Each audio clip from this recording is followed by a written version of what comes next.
Assalamualaikum warahmatullahi wabarakatuh.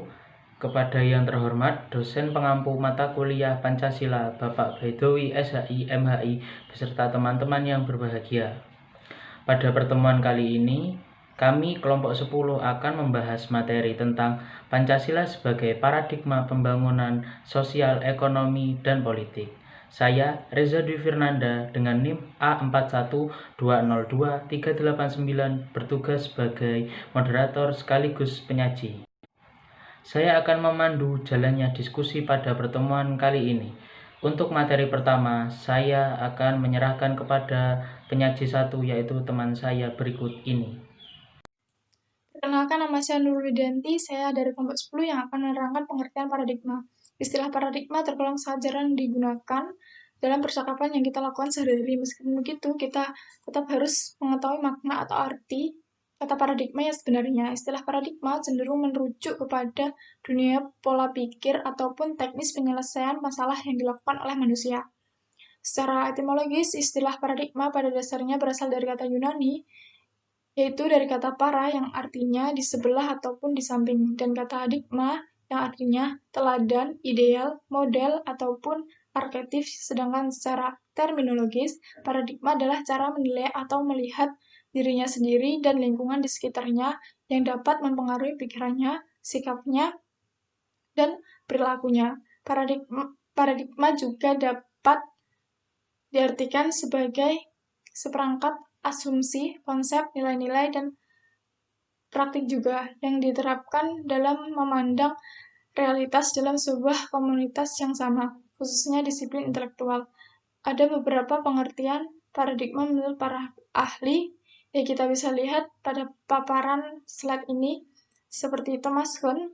Menurut Thomas Kuhn, pengertian paradigma adalah landasan pikir ataupun konsep dasar yang digunakan atau dianut sebagai model ataupun pola yang dimaksud para ilmuwan dalam usahanya, dengan mengandalkan studi-studi keilmuan yang dilakukannya.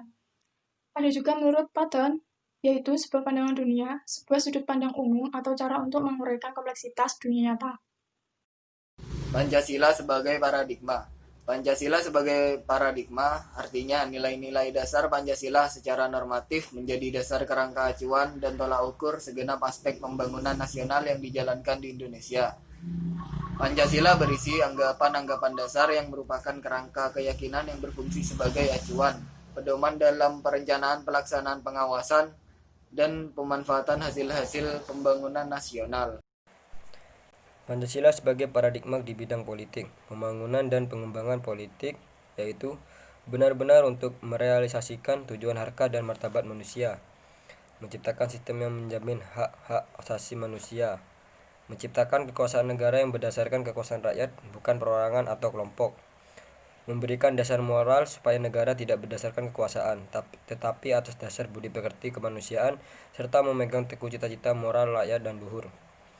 Manusia Indonesia selaku warga negara harus ditempatkan sebagai subjek atau pelaku politik, bukan sekedar objek politik. Pancasila bertolak dari kodrat manusia, maka pembangunan politik harus dapat meningkatkan harkat dan martabat manusia. Sistem politik Indonesia yang bertolak dari manusia sebagai subjek yang harus menempatkan kekuasaan tertinggi pada rakyat. Kekuasaan adalah dari rakyat, oleh rakyat, dan untuk rakyat. Sistem politik Indonesia yang sesuai Pancasila sebagai paradigma adalah sistem politik demokrasi, bukan otoriter. Pemahaman untuk implementasinya dapat dilihat sebagai berikut. Yang pertama, penerapan dan pelaksanakan keadilan sosial mencakup keadilan politik, budaya, agama, dan ekonomi dalam kehidupan sehari-hari. Yang kedua, mementingkan kepentingan rakyat atau bersama dalam pengambilan keputusan. Yang ketiga, melaksanakan keadilan sosial dan penentuan prioritas kerakyatan berdasarkan konsep mempertahankan persatuan. Yang keempat, dalam pencapaian tujuan keadilan, menggunakan pendekatan kemanusiaan yang adil dan beradab. Yang terakhir, tidak nilai-nilai keadilan sosial, demokrasi, persatuan, dan kemanusiaan, keadilan keberadaban tersebut bersumber pada nilai keutuhan yang Maha Esa. Di era globalisasi saat ini, implementasi tersebut perlu direkonstruksi dalam kewujudan bermasyarakat yang mencakup masyarakat tradisional. Pancasila sebagai paradigma di bidang sosial budaya. Sistem nilai sosial dan budaya dalam masyarakat lebih maju dan modern. Modern yang diartikan sebagai proses perubahan yang menuju ke arah kemajuan. Pada era globalisasi ini, nilai-nilai budaya yang berkembang dalam masyarakat sudah mulai tertimbun oleh budaya-budaya barat yang masuk ke Indonesia. Nyaris semua penduduk Indonesia terpengaruh oleh budaya-budaya tersebut, baik itu budaya yang bersifat positif maupun budaya yang negatif. Dengan masuknya berbagai budaya-budaya baru, masyarakat mulai meninggalkan budaya-budaya yang telah berkembang dalam ruang lingkupnya, dan mereka lebih memilih budaya-budaya bangsa Barat yang bahkan tidak sesuai dengan nilai-nilai yang terkandung dalam Pancasila. Dengan nilai-nilai yang sudah ada dalam masyarakat sesuai dengan Pancasila seperti kekeluargaan, musyawarah, dan gotong royong harus terus dipelihara dan diwariskan kepada generasi muda. Demikian juga nilai-nilai sosial dari luar seperti etos kerja, kedisiplinan, dan sikap ilmiah dapat diterima sesuai dengan nilai-nilai Pancasila. Sudah menjadi tugas pemerintah untuk mengingatkan serta mengarahkan masyarakat untuk kembali menerapkan aspek budaya yang berdasarkan nilai-nilai kemanusiaan, nilai ketuhanan, dan nilai-nilai keberadaban. Paradigma pengembangan ekonomi yang berdasarkan Pancasila adalah pengembangan ekonomi dengan sistem yang mendasarkan pada moralitas humanistik, yaitu ekonomi berkemanusiaan. Yaitu pengembangan ekonomi yang berkerakyatan yang bertujuan demi kesejahteraan rakyat secara luas. Sistem ekonomi Indonesia didasarkan pada nilai-nilai yang terkandung dalam Pancasila. Secara khusus, nilai-nilai yang dapat diambil dalam pembangunan kehidupan perekonomian di Indonesia adalah nilai ketuhanan dan kemanusiaan. Hal ini bertujuan untuk menciptakan sistem perekonomian yang bermoral dan berkeadilan. Sistem ekonomi yang menghargai hak-hak yang dimiliki oleh setiap manusia, baik sebagai makhluk individu, sosial, maupun makhluk Tuhan. Sistem perekonomian yang menjunjung tinggi harkat dan martabat manusia. Dalam sistem perekonomian, manusia berkedudukan sebagai subjek atau pelaku dalam kegiatan perekonomian. Sebenarnya dalam pembangunan sistem perekonomian, nilai-nilai Pancasila yang dijadikan sebagai acuan dalam pengembang kegiatan ekonomi adalah sila keempat, yakni diharapkan sistem perekonomian di Indonesia adalah sistem ekonomi yang berkerakyatan. Sistem ekonomi yang berdasarkan Pancasila adalah sistem ekonomi yang berkerakyatan dan berasaskan nilai-nilai kekeluargaan atau kegotong royongan.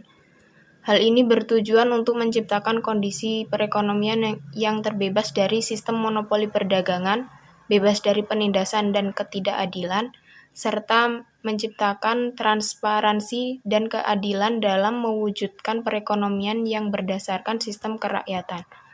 Oleh karena itu, sistem ekonomi harus dikembangkan menjadi sistem dan pembangunan ekonomi yang bertujuan pada kesejahteraan rakyat secara keseluruhan. Sistem ekonomi yang berdasar Pancasila adalah sistem ekonomi kerakyatan yang berasaskan kekeluargaan. Sistem ekonomi di Indonesia juga tidak dapat dipisahkan dari nilai-nilai moral kemanusiaan. Pembangunan ekonomi harus mampu menghindarkan diri dari bentuk-bentuk persaingan bebas, monopoli, dan bentuk lainnya yang hanya akan menimbulkan penindasan, ketidakadilan, penderitaan, dan kesengsaraan warga negara. Aktualisasi Pancasila sebagai paradigma pembangunan. Aktualisasi Pancasila sebagai paradigma pembangunan seharusnya semakin kita jaga, sebagaimana nilai-nilai yang terkandung dalam sila-sila Pancasila. Aktualisasi tersebut dapat diuraikan sebagai berikut. Yang pertama, dalam bidang politik. Dalam bidang politik, aktualisasi Pancasila sebagai paradigma pembangunan dapat dilihat dari aliran ideologi-ideologi Pancasila yang ditunjukkan oleh pribadi-pribadi, partai-partai politik, ormas, daerah-daerah dan lain sebagainya. Pembuktiannya dapat kita ketahui bagaimana mereka menerapkan nilai-nilai Pancasila dengan mengutamakan kepentingan umum atau publik daripada kepentingan pribadi. Seharusnya, dalam berpraktek di bidang politik bernegara, Pedoman Pancasila untuk menjalankan kegiatan politik tidak boleh hilang atau dilupakan karena Pancasila adalah ideologi yang harus kita jaga. Dalam bidang sosial budaya dapat diaktualisasikan sebagai berikut. A. Tidak satupun suku bangsa ataupun golongan sosial maupun komuniti setempat di Indonesia yang tidak mengenal kemanusiaan Tuhan Yang Maha Esa. B. Nilai budaya yang dijunjung oleh segenap warga negara Indonesia yang tanpa membeda-bedakan asal-usul kesukubangsaan, kedaerahan maupun golongan. C.